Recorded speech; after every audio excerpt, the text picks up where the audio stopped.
otra clase. Bueno, pues ya lo hemos visto de la concepción hasta el bautismo. Oremos. Vamos a ver. Bendito Señor, Padre Dios Todopoderoso, te alabamos y glorificamos tu nombre, Dios. Reconocemos, Señor, que tú eres el único Dios verdadero, Padre, que fuera de ti nada hay, Padre Santo. Bendito Señor, en este día te damos gracias por la vida que nos has prestado a cada uno, Señor, por la oportunidad que nos prestas, Padre, de mirarnos, Señor, nuevamente, aunque sea a la distancia, Señor. Gracias por la vida del pastor, Señor. Te pido que tú le sigas dando sabiduría, Padre, que tú le sigas guiando para compartir, Padre, lo que por gracia tú le has dado, Padre Santo. Y te pido por nosotros, Señor, que abras nuestra mente, nuestro entendimiento, nuestro corazón, Señor, y que todo lo que aprendamos, Padre, lo podamos llevar a práctica, Señor, y compartirlo con los demás, Señor. Sé tú guiando esta clase, Señor, sé tú hablando con cada uno de nosotros, Padre, que tu Espíritu Santo nos lleve, Señor, al conocimiento cada día más de tu palabra, Señor. Y Padre, sé tú en todo momento en nosotros y en las iglesias en donde nos congregamos.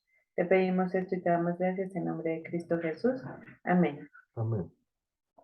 Una cosa muy importante que hemos estudiado en este capítulo, hermanos, es que el Señor Jesús nació por la concepción del Espíritu Santo y la Virgen María, y que su sangre fue sin pecado, ¿verdad? Esa es la clave. Pero hermanos, ¿por qué su sangre fue sin pecado? Lo leímos en la lección unas hojas atrás. De hecho, una hoja atrás. Ahí dice, ¿por qué la sangre de Cristo fue sin pecado? Sí, hermana Rosario. Porque no tuvo la sangre de padre, de un padre que trae el pecado, que hereda el pecado. Ok, sí. Entonces, Jesús tuvo la sangre de María. Solamente. Ajá. Y de Dios. Y de Dios. Pregunta que es clave, hermano. ¿Jesús tuvo la sangre de María? Si Jesús tuvo la sangre de María, María es un ser humano pecador, sí, aunque mujer, virgen, pero era pecadora porque viene de la descendencia de Adán. Entonces, esa sangre, hermanos, ¿de dónde la sacamos? Miren, regrésense una hoja antes y casi al final de la hoja debe de decir, es un hecho científico, ¿sí lo encontraron? Dice, es un hecho científico que la sangre del feto es producida por él mismo. Casi al final de la hoja dando vuelta anterior. En la cual Sí, Alma. es en la hoja 48. Ok, hoja 48, hermanos. Casi al final, el párrafo final. ¿Lo encontraron?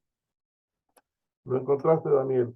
Página 48, en el párrafo final, dice, es un hecho científico, ¿sí? Que la sangre del feto es producida por él mismo, ¿sí? No es la sangre de la madre y solo es producida cuando el óvulo es fertilizado por el esperma del varón. Sin embargo, no hubo ningún esperma de varón adámica involucrada en la concepción de Cristo por el Espíritu Santo. Por esta razón, la humanidad fue libre del pecado de Adán. Su sangre fue sin pecado. ¿Por qué? Porque la sangre que Jesús empezó en el vientre no era de María, sino que la sangre produce el óvulo, el feto produce su propia sangre. Entonces fue la que proporcionó el Espíritu Santo. Sí. Entonces, cuando digamos que la sangre de Cristo fue sin pecado, es porque no hubo ninguna participación humana en la sangre de Cristo, porque con una gotita de sangre humana, hermanos, él se hubiera contaminado. Entonces, hermana Rosario, esto es sobrenatural, es algo que no es terrenal, esto es fuera de lo normal. Por eso Cristo fue engendrado por el Espíritu Santo. Ahora, hermanos, una pregunta que creo que es válida. ¿Por qué vino Cristo? ¿Por qué tuvo que nacer Cristo? ¿Por qué tuvo que haber una concepción? ¿Qué propósito traía Cristo para venir? Hermanos, Alma, ¿le estás ayudando al hermano Rafael? ¿Dónde? Sí, porque está pidiendo la clave, ¿verdad? Sí, hermano, ¿por qué mandó Dios a su Hijo a venir en la carne? Hay 7 razones, ayúdenme a ver si podemos sacar las 7. ¿Por qué Dios mandó a Jesús en la carne? Mm, ¿Por qué tuvo que haber concepción, nacimiento, crecimiento? Porque Sí. Para el perdón de los pecados, porque fue un pacto. Bueno, hermana, entonces eso le vamos a llamar, hermana Rosario, para cumplir el pacto davídico. Si quieren, anótenlo. Para cumplir el pacto davídico, que era una promesa. Muy bien, esa es una de ellas, hermana Rosario, gracias. ¿Qué otra, hermano? ¿Qué otra razón tenía Dios para mandar a Jesús en la carne? Para nuestra salvación. O sea, para proveer un sacrificio efectivo para nuestra salvación. Sí, hermano, para proveer el sacrificio efectivo de nuestra salvación. Sin Jesús no habría salvación. Ya llevamos 2, hermanos. ¿Qué más, hermano? Hermana Alma, busque en tu Biblia, hermana, primera de Juan 3:8. Y hermana Mónica, puede buscar Juan 5:22.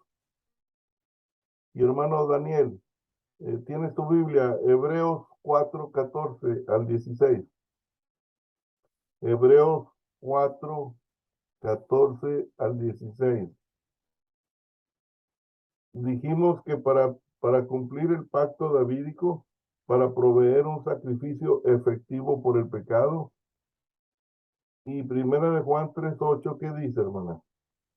practica el pecado es del diablo, porque el diablo peca desde el... Para esto apareció el Hijo de Dios, para deshacer las obras del diablo. Ok, ¿para qué apareció Jesús, hermano?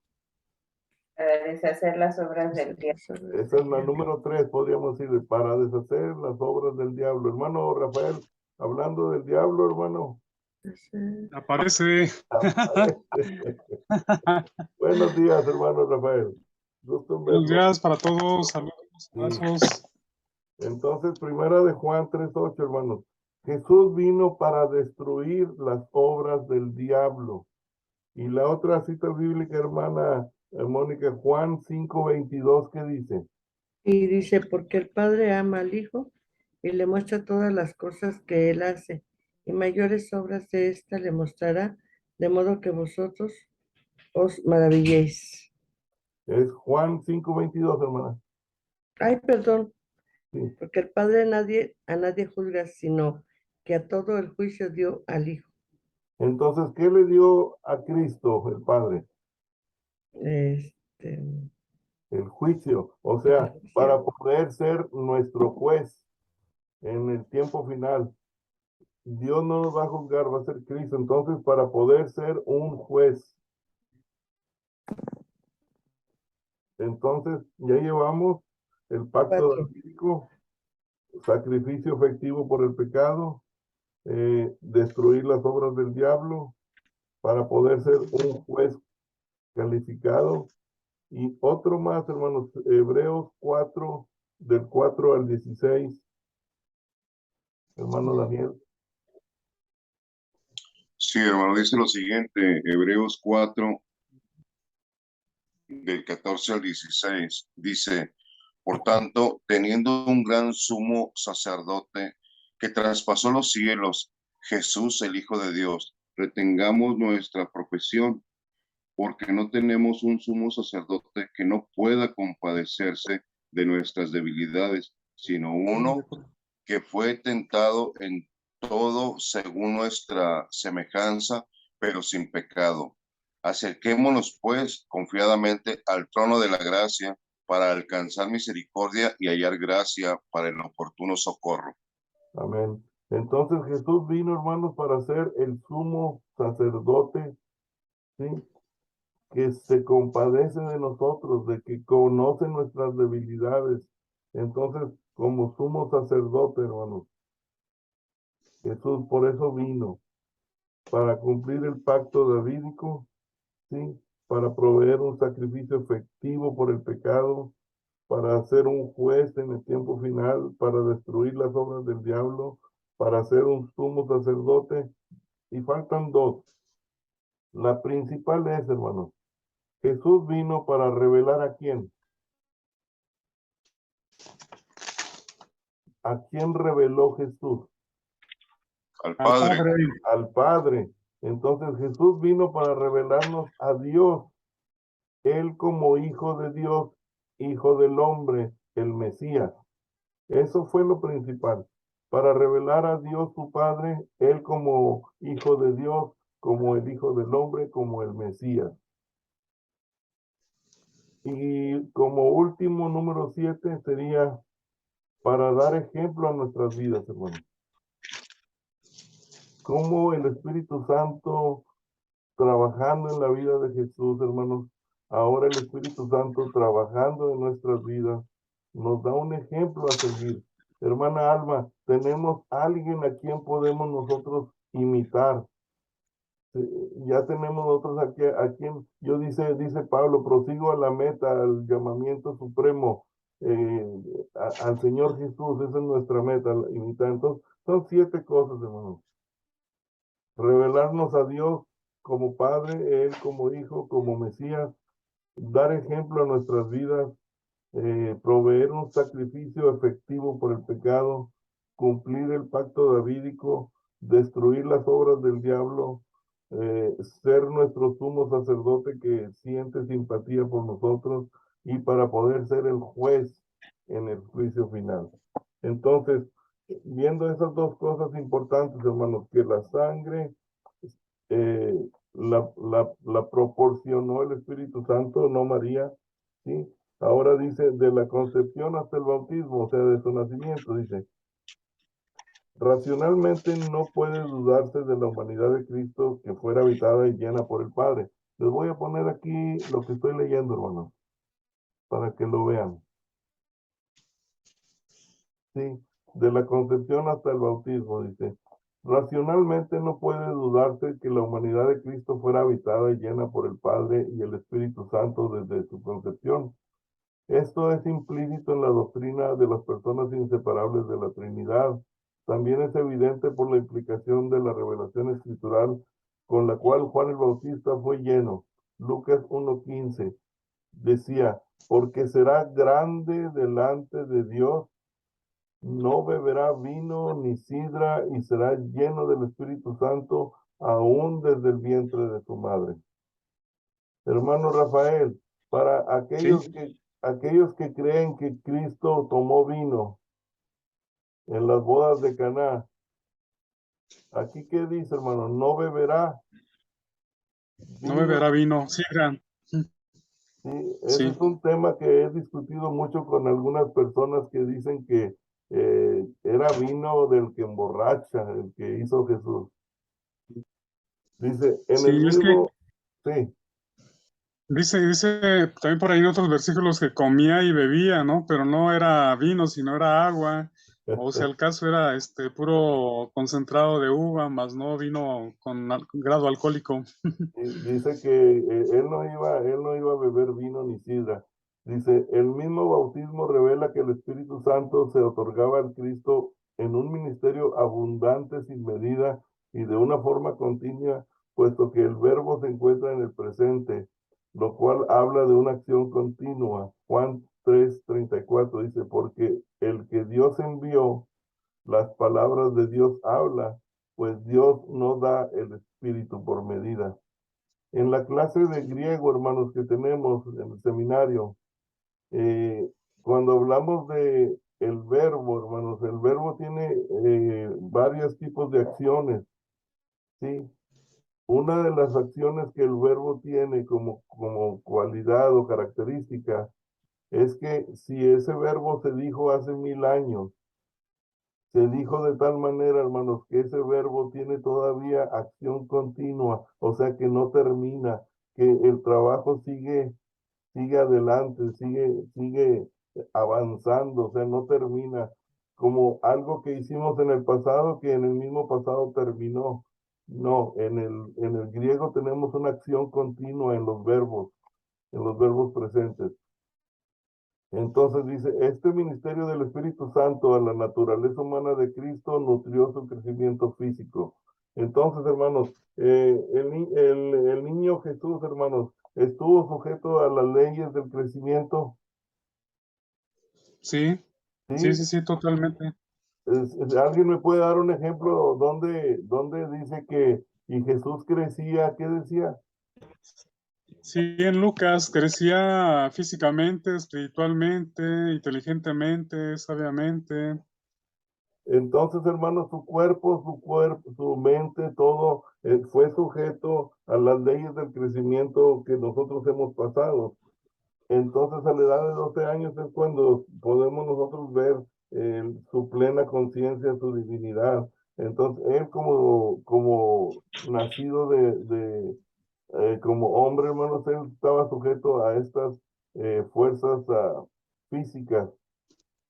Dice, a la misma vez ministró a Cristo el consuelo y la fuerza necesaria para resistir las pruebas y los sufrimientos que acompañaron su conocimiento experiencial necesario para su ministerio.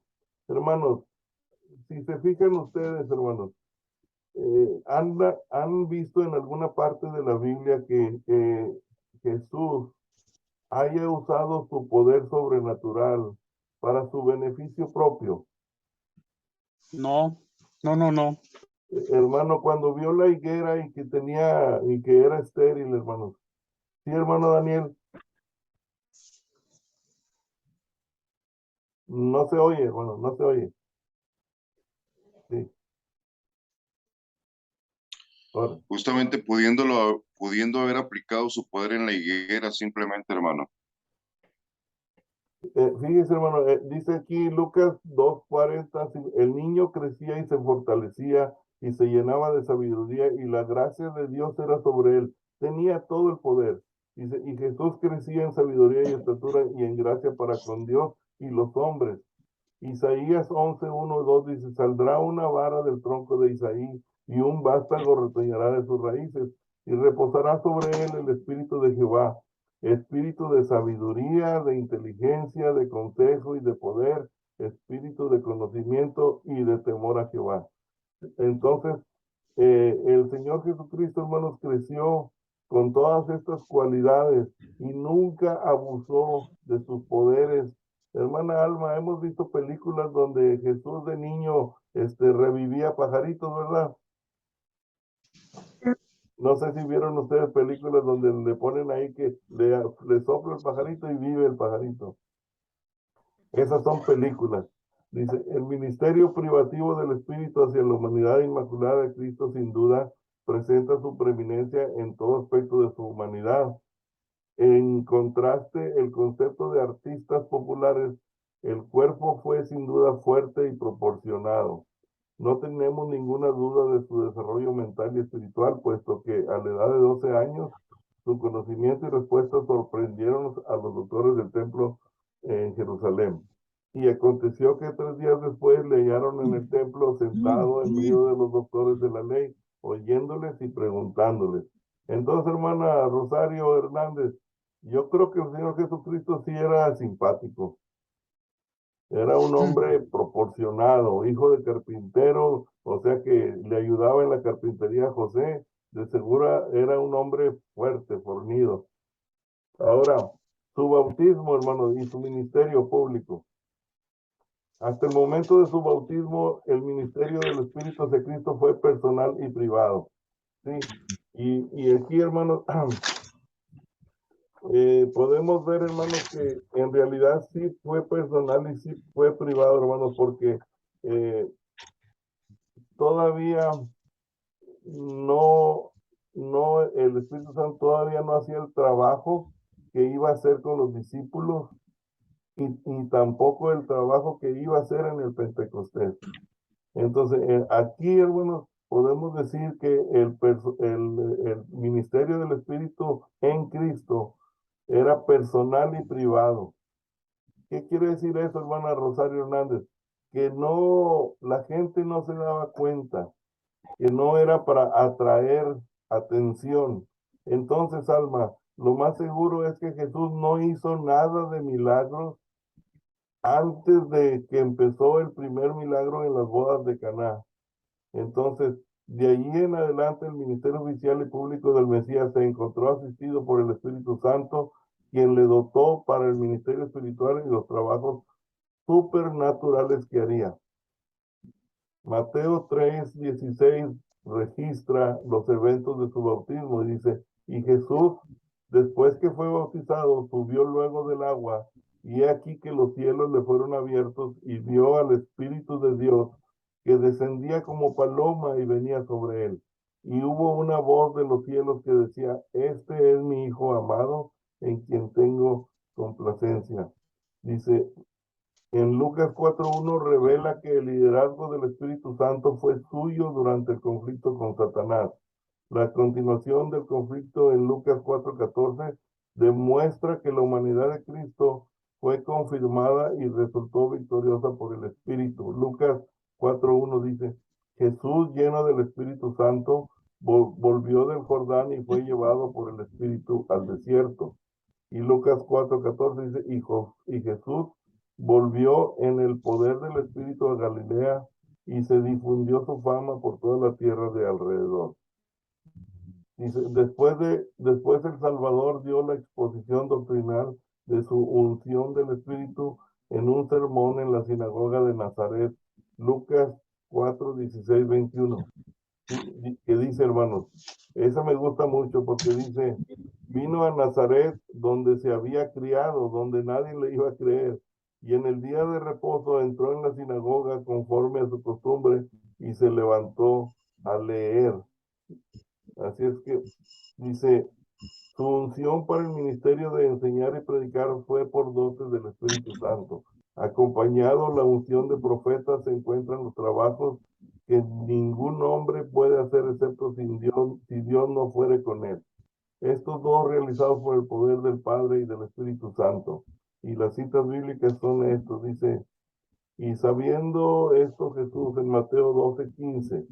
Mateo 12:15 dice, sabiendo esto Jesús se apartó de allí y le siguió mucha gente y sanaba a todos y les encargaba rigurosamente que no le descubriesen, para que se cumpliese lo dicho por el profeta Isaías cuando dijo, he aquí mi siervo a quien he escogido, mi amado, en quien se agrada mi alma, pondré mi espíritu sobre él.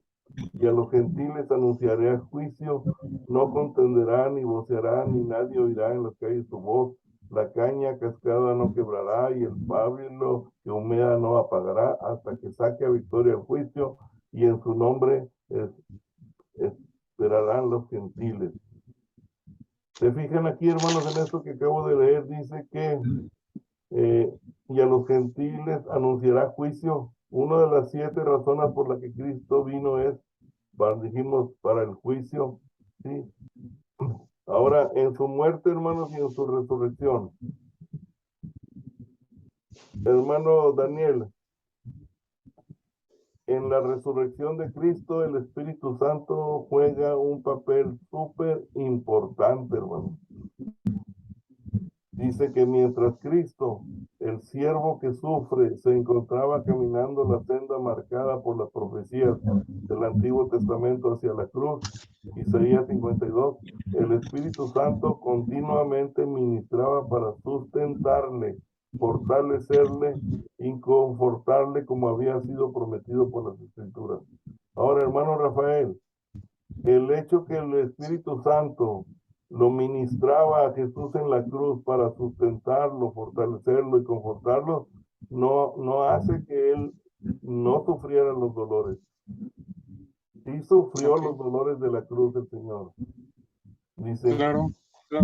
Dice Isaías 52:12, dice, porque no saldréis apresurados ni iréis huyendo, porque Jehová irá delante de vosotros y os congregará el Dios de Israel. Y Isaías 53:12 dice, por tanto, yo le daré parte con los grandes y con los fuertes repartirá despojos, por cuanto derramó su vida hasta la muerte y fue contado con los pecadores, habiendo él llevado el pecado de muchos y orado por los transgresores. Y todas las demás son citas bíblicas que refuerzan esto, hermanos, de cuando Jesús estaba en la cruz. Ahora, dice aquí, hermanos, las escrituras afirman que fue por medio del ministerio del Espíritu Santo que Cristo fue capacitado para ofrecerse a sí mismo voluntariamente a Dios sin pecado como el sumo sacerdote y sacrificio perfecto. ¿Se fija, hermana Alma? Otras dos de las razones por las que Cristo vino, para ser nuestro sumo sacerdote y para hacer el sacrificio perfecto por nuestros pecados. ¿Sí?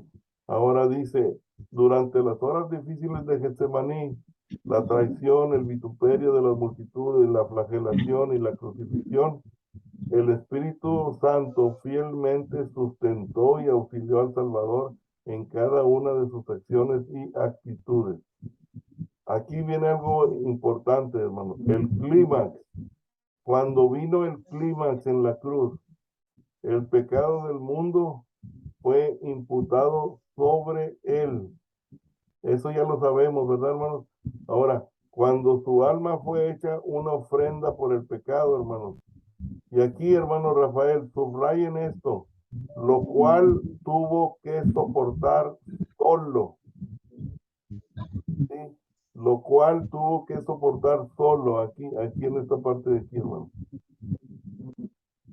Dice, lo cual tuvo que soportar solo durante las 3 horribles horas de oscuridad. Mateo 27:46. Cerca de la hora novena, Jesús clamó a gran voz diciendo, Elí, Elí, lama sabactani. Esto es, Dios mío, ¿por qué me has desamparado? ¿Por qué tuvo que cargar el pecado él solo, hermanos? ¿Por qué hemos dicho?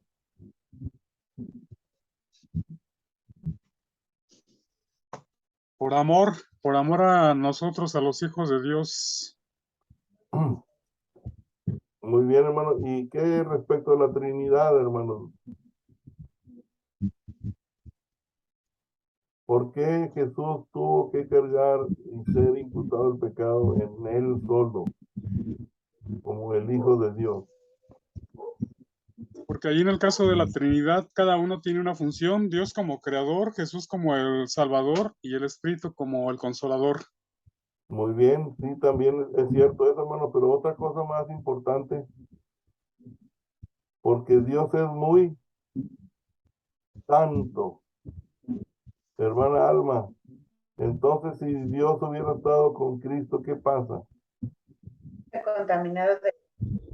Dios no puede contaminarse ni convivir con el pecado. En el momento en que se le imputó el pecado del mundo, hermano, Dios tuvo que voltear su rostro y Jesús dice, ¿por qué me has abandonado? Es el momento en que Cristo siente todo el peso del pecado de la humanidad, del mundo. Sí, sí, hermano Daniel, iba a decir algo. Y sigue adelante, hermano. Las escrituras atribuyen la resurrección de Cristo a cada una de las personas de las personas divinas, se repite ahí, lo cual va de acuerdo con la doctrina de la Trinidad, de que lo que hace uno lo hacen todos. Las referencias al Padre son Hechos, Efesios, Juan, y ahí las tengo abajo, hermano. El Espíritu Santo fue el agente administrador en la resurrección de Cristo. Una vez más, el trabajo de la Trinidad es evidente. El Padre lo diseñó, el Hijo lo dirigió y el Espíritu Santo lo consumió. Ahora, la resurrección no fue el final del ministerio del Espíritu Santo en Cristo.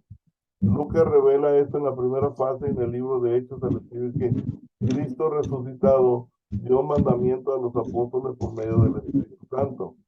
¿Sí? Dice, Hechos 1:2 dice, de repente vino del cielo un estruendo como de un viento recio que soplaba, el cual llenó toda la casa donde estaban sentados en el Pentecostés.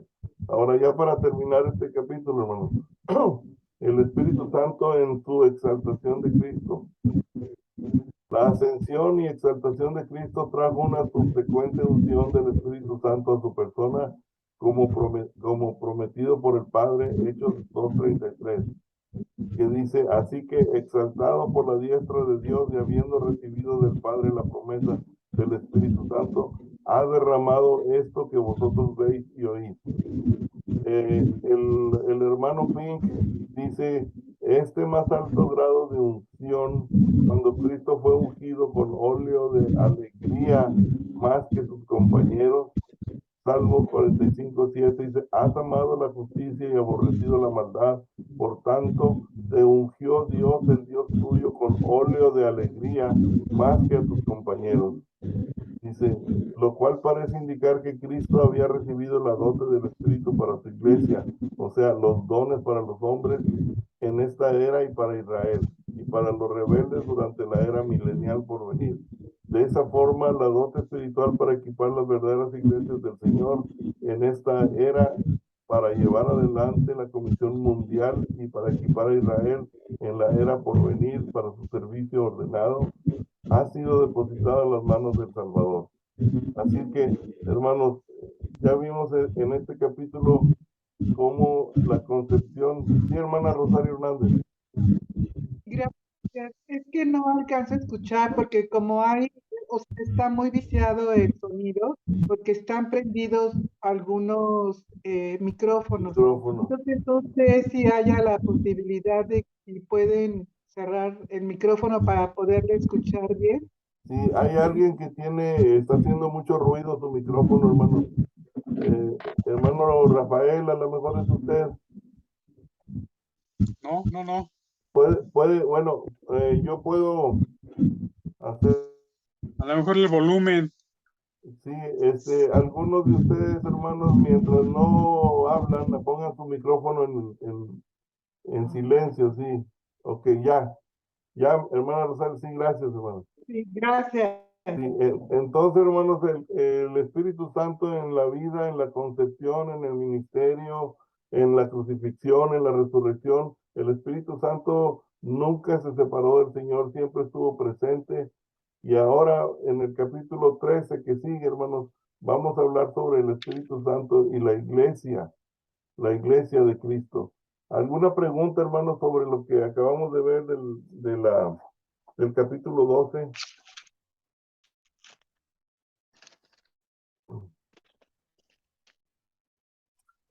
Bien, hermanos, entonces vamos al capítulo 13, hermanos, de nuestro libro. ¿Sí? Ahora, la pregunta es, hermanos, ¿por qué el Espíritu Santo no se manifestó abiertamente a la gente, a los discípulos, a todos los demás? Y la respuesta es bien sencilla, no es capciosa, es ¿por qué el Espíritu Santo no se manifestó abiertamente como el consolador, como el confortador, como el guiador?